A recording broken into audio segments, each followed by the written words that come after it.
사람이 정의를 주장한다고 그 사람 자체가 정의로운 것은 아니죠. 사람이 선함을 자꾸 말한다고 해서 그 사람이 항상 선한 것은 또한 아니죠. 간혹 가다 보면 정치인이라든가 사회 유명인들이 평상시에는 선을 주장하고 가난한 자를 위한다고 주장했다가 어느 순간 그들의 위선됨이 드러날 때가 있죠. 앞에서는 선한 척했는데 뒤에서는 자신들의 이익을 챙기고 그런 모습들이, 위선적인 모습들이 나타날 때가 있죠. 우리가 교회에서도 마찬가지예요. 우리가 구제를 이야기하고 남을 도와야 된다고 이야기하는데 그런 사람들 많이 있어요. 우리 믿는 사람들뿐만 아니라 안 믿는 사람들이 교회를 향해서도 그렇게 요구를 하죠. 교회가 도와야 되지 않느냐, 교회가 어려운 사람을 이렇게 구제해야 되지 않느냐, 그렇죠. 그런데 자기 돈을 내놓지는 않죠. 그러니까 도와야 된다, 베풀어야 된다 하지만 정작 자기의 것은 내놓지 않는 거죠. 그러니까 이중적인 거죠. 그래서 주님은 그 사람의 말을 보지 말고 행동을 보라고 우리에게 교훈하셨었죠. 이 영적인 것도 마찬가지인 거예요. 영적인 것을 말한다고 해서 꼭 그 사람이 영적인 것은 아니죠. 우리가 영적 사용 설명서 이렇게 제가 강의 올리잖아요. 그래서 제가 영적인 것을 자꾸 설명하고 강의한다고 해서 제가 영적인 것은 아니죠. 영적이라는 표현을 제일 많이 쓰는 것이 아마 목회자들이 아닐까 싶어요. 목회자들은 입에 달고 살잖아요. 영적으로 좋다, 영적으로 안 좋다, 그게 영적으로 어쩌다 하고 달고 살잖아요. 그런데 간혹 보면 그런 영적인 것을 입에 달고 사는 목회자들이 가장 영적이지 않을 때가 있죠. 가장 육적일 때도 있죠. 그것을 이야기한다고 해서 꼭 그런 것은 아니에요. 지금 엘리후가 등장했어요. 상당히 이 엘리후는 예의가 바른 모습입니다. 연장자를 공경하는 마음으로 자기는 말을 하지 않고 계속해서 경청하고만 있었죠. 그 엘리후는 욥에게도 친구들에게도 화가 났다고 이렇게 고백했어요. 왜냐하면 욥은 자신이 죄가 없다고 주장하고 자기는 의로운데 하나님이 자기를 부당하게 대우하신다 하고 이제 주장했는데 그 욥의 모습에 화가 났고, 그런 욥에 대해서 그 욥을 바르게 교훈하지 못하고 무작정 욥 너는 죄인이야, 죄를 지었으니까 벌을 받는 거야, 그렇게 주장하는 새 친구들에게도 이제 화가 난 거죠. 양쪽 다 틀렸다고 생각한 거예요. 그래서 그 욥과 새 친구의 대화를 보면서 이 엘리후는 자기도 말을 하고 싶었는데 꾹 참은 거예요. 근데 얼마나 말을 하고 싶었는가 이렇게 기록하고 있어요. 32장 18절부터 보면 이런 표현이 나와요. 내 속에는 말이 가득하니 내 영이 나를 압박함이니라. 보라, 내 배는 봉한 포도주통 같고 터지게 된 새 가죽부대 같구나. 내 안에 말이 가득해서 포도주가 발효되면서 이 터져 나오는 것처럼 그냥 내 안에 말이 가득해서 지금 말이 터져 나올 지경이다, 이제 그런 표현이에요. 그렇게 말을 하고 싶었어요. 그럼에도 불구하고 자기는 연소자이기 때문에 말을 꼭 참고 있었던 거죠. 그리고 드디어 이야기를 하는데 엘리후가 이야기를 하는 걸 보면 상당히 예의를 갖춥니다.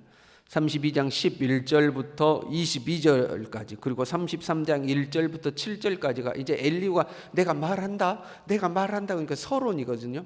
말한다, 내가 이렇게 말한다라고 하는 그 내용만 엄청 깁니다. 최대한 예의를 갖춰서 내가 너에게 이렇게 말하는데 내가 아주 객관적이고 중립적인 자세로 너에게 말을 할 테니까 내 말을 좀 잘 들어봐라 하고, 우리 그런 거 있잖아요. 뭔 서론 이렇게 기냐 하잖아요. 그 서론 이렇게 길게 합니다. 근데 최대한 예의를 갖춰서 이야기를 하는 거죠. 그리고 무엇보다도 엘리후는 자기가 이렇게 이야기하는 것에 대해서 자기는 비록 연소자지만 하나님의 영이 나에게 영감을 불어 넣어 주어서 하나님의 영감으로 너희에게 이야기한다고 이제 주장했죠. 32장 8절에요. 사람의 속에는 영이 있고 전능자의 숨결이 사람에게 깨달음을 주신다. 하나님의 숨결을 나에게 내 영에 깨달음을 주셔서 내가 너희에게 이야기하는 거다, 이제 이런 표현이죠.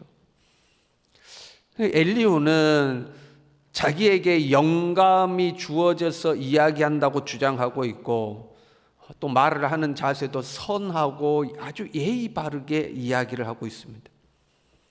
그러면 엘리후가 이렇게 한다고 해서 엘리후는 정말 선한 사람인가? 정말로 그에게는 하나님의 영감에 따른 지혜의 말이 있는가? 꼭 그런 것은 아닙니다. 하나님의 영이 나에게 있어서 내가 이렇게 이야기한다 하고 주장하지만 꼭 엘리후가 그런 것은 아니죠. 9절부터 10절에 이렇게, 오늘 본문 9절에서 10절에 이렇게 되어 있어요.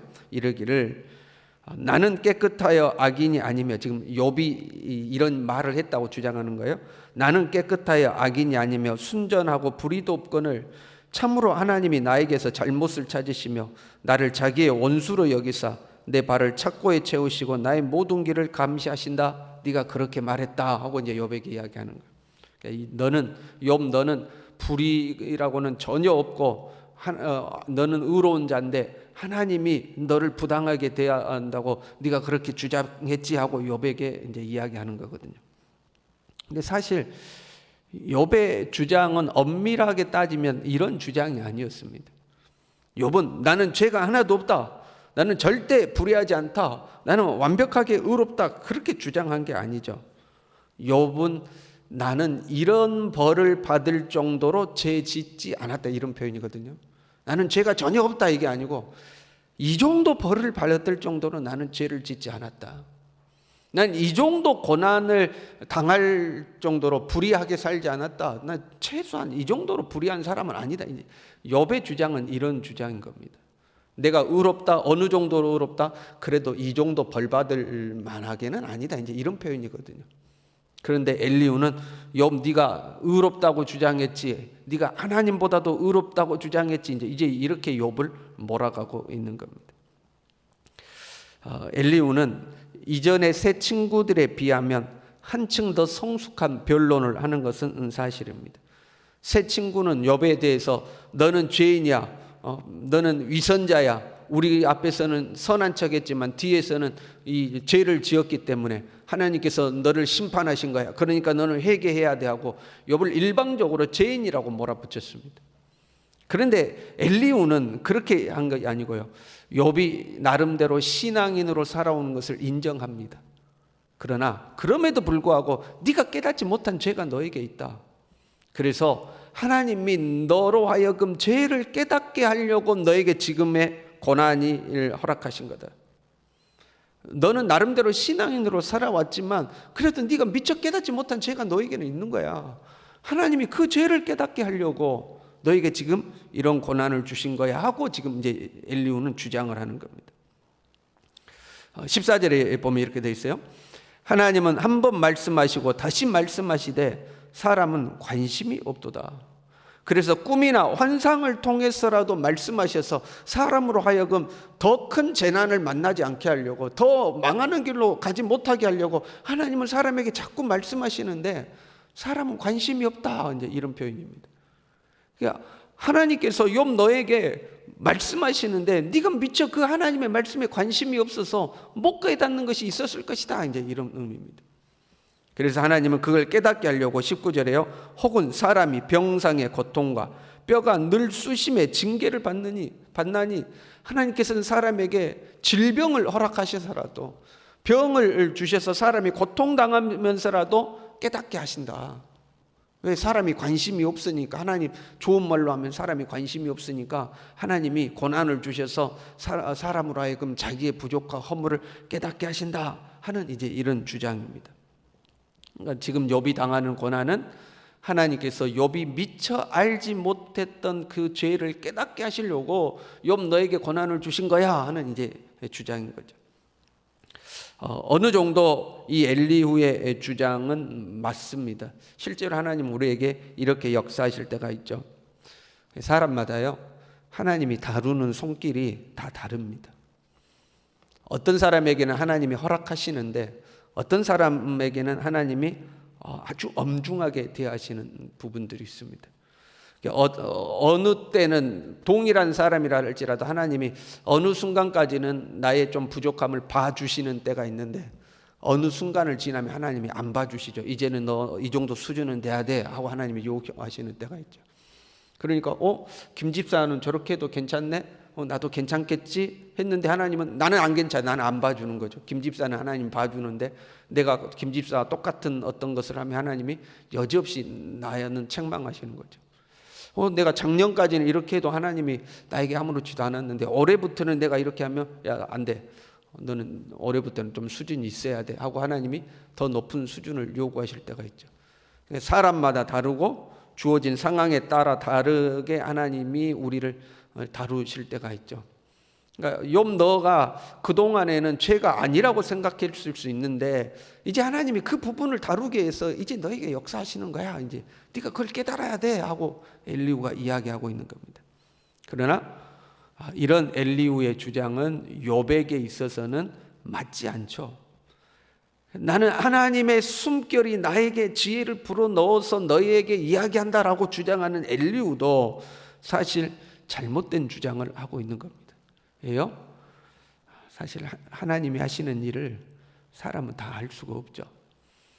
특별히 욥에게 역사하시는 하나님의 섭리는 더더군다나 특별한 하나님의 섭리였습니다. 그러니까 하나님 이외에 욥에게 왜 이런 일이 생기는지 알 수 있는 사람이 없는 겁니다. 그러니까 처음부터 엘리후가 됐든 새 친구가 됐든 욥에게 역사하신 하나님의 섭리를 깨달을 수 없는 문제였습니다. 그럼에도 불구하고 새 친구도 그렇고 엘리후도 그렇고 자기들이 아는 것처럼 지금 주장하고 있는 거죠. 엘리후는 새 친구도 좀 그런 부분이 있었고요. 엘리후도 그렇죠. 욥이 불평하는 소리에 하나님이 부당하게 대하신다라는 그 불평하는 소리에 지금 화가 난 거거든요. 하나님을 위하는 마음이죠. 그 욥의 불평에 대답하지 못하는 새 친구들에게도 화가 난 거죠. 왜 지금 하나님을 부당하다고 욥이 주장하는데 하나님을 정당하게 변호하지 못하느냐, 이제 그런 심정인 겁니다. 그래서 마음이 뜨거워져서 우리 하나님을 부당하다고 이야기해, 자기는 의롭다고 이야기하고 하나님이 부당하다고 이야기하고 그 마음이 뜨거워져서 하나님을 변호하고 싶은 거죠. 어떻게든 하나님을 변호하고 싶은 겁니다. 그런데 여러분, 하나님을 변호하고 싶으면 무엇보다도 하나님께 물어야 하지 않겠습니까? 하나님, 이 문제에 대해서 하나님은 어떻게 하기를 원하십니까? 하고 물어야 되겠죠. 누가 나를 변호하고 싶으면 나에게 물어야 되겠죠. 근데 욥의 친구들도 마찬가지, 엘리후도 마찬가지, 하나님께 묻지를 않습니다. 차라리 겸손하게 하나님 앞에 엎드려서 물었다면 좋았을 텐데 하나님께 묻지 아니하고 자기들의 생각과 자기들의 지식 안에서 주장하고 있는 거죠. 그 마음은 뜨거워졌지만 영적이지는 못한 거죠. 엘리후도요. 여러분, 살면서 우리의 마음이 뜨거워질 때가 있어요. 불의를 보면 우리의 마음이 확 뜨거워질 때가 있죠. 부당한 것을 보면 우리의 마음에서 뭔가가 확 일어설 때가 있죠. 다른 이의 잘못을 보면 그것을 바로 고쳐주고 싶은 그런 마음이 우리 안에서 일어날 때가 있죠. 정의를 말하고 선을 말하고 옳음을 말하고 영적인 것을 말하고, 우리는 신앙인이기 때문에 사랑을 말하고 희생을 말하고 헌신을 말하고 그러면서 우리의 마음이 확 뜨거워질 때가 있죠. 물론 그런 것이 우리에게 필요해요.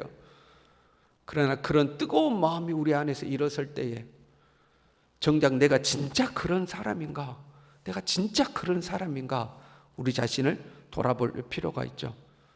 말이 아니라 행동을 보시는 하나님 앞에서 겸손하게 내 자신을 돌아보고 오히려 하나님 앞에 겸손하게 엎드릴 줄 아는 저와 여러분이 될 수 있기를 바랍니다.